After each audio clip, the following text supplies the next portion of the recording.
आप देख रहे हैं सीरियल्स का ज्ञान और इस वीडियो में हम बताने जा रहे हैं ये रिश्ता क्या कहलाता है कि लेटेस्ट अपडेट्स।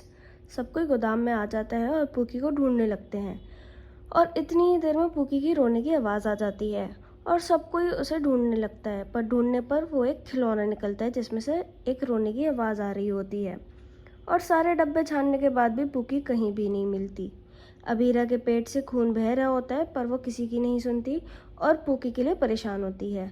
फिर अरमान उस पर चिल्लाते हुए बोलता है कि अगर तुम्हें तुम्हारी बच्ची चाहिए किसी भी हालत में तो किधर है वो, और सबको रोक देता है कि कोई भी कुछ बीच में नहीं बोलेगा और अबीरा को सारी चीज़ों का जिम्मेदार ठहरा देता है। अरमान बहुत गुस्से में होता है, गुस्से गुस्से में ही बहुत कुछ उल्टा सीधा बोल देता है। वह बोलता है कि माँ कैसी भी हो पर तुम्हारी जैसी नहीं होनी चाहिए। विद्या बीच में आ जाती है और अरमान को बोलती है कि उसने अपनी बच्ची को बचाने के लिए बहुत कुछ किया, गुंडों से लड़ाई की, खून बहाया, पर तूने क्या किया? ना तो तू अभी एक अच्छा बाप बन पा रहा है और ना ही एक अच्छा पति बन पा रहा है। उतनी ही देर में अरमान कहता है कि आप लोगों ने हमेशा मुझे सौतेला कहा है और आप अभी एक सौतेले माँ के फ़र्ज़ भी अच्छे से नहीं निभा पा रही हो। अरमान फिर बोलता है कि मेरे को और कहीं नहीं रहना आप लोगों के साथ।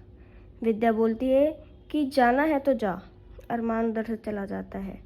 अबीरा उसके बाद पूकी को ढूंढने के लिए दीवारों पर पूकी के मिसिंग पोस्टर्स लगाती है। अबीरा बहुत रो रही होती है और पूकी से बोलती है प्लीज़ लौट आओ, अभी तो हमें बहुत कुछ करना बाकी है। इतनी देर में रूही और मनीष उधर आ जाते हैं और उसे घर ले जाने के लिए बोलते हैं, पर वो पूकी पूकी करते हुए बहुत ज़्यादा रो रही होती है और बोलती है कि रूही तुमने तो उसे जन्म दिया है ना, तुम्हारा और उसका कनेक्शन है ना, तो तुम्हें तो पता ही होगा कि वो किधर है। और वो पर नानू से बोलती है कि पूकी को वापस ले आओ वरना मैं मर जाऊंगी। अबीरा फिर रूम में आती है और अरमान को देखती है पर अरमान कहीं नहीं होता और एक लेटर छोड़ कर जाता है उसके लिए, जिसमें लिखा होता है कि तुम्हें पूकी की माँ कहलाने का कोई हक नहीं है और मैं ऐसी गैर जिम्मेदार औरत के साथ और नहीं रह पाऊँगा और अब मैं हमारा रिश्ता तोड़ देता हूँ।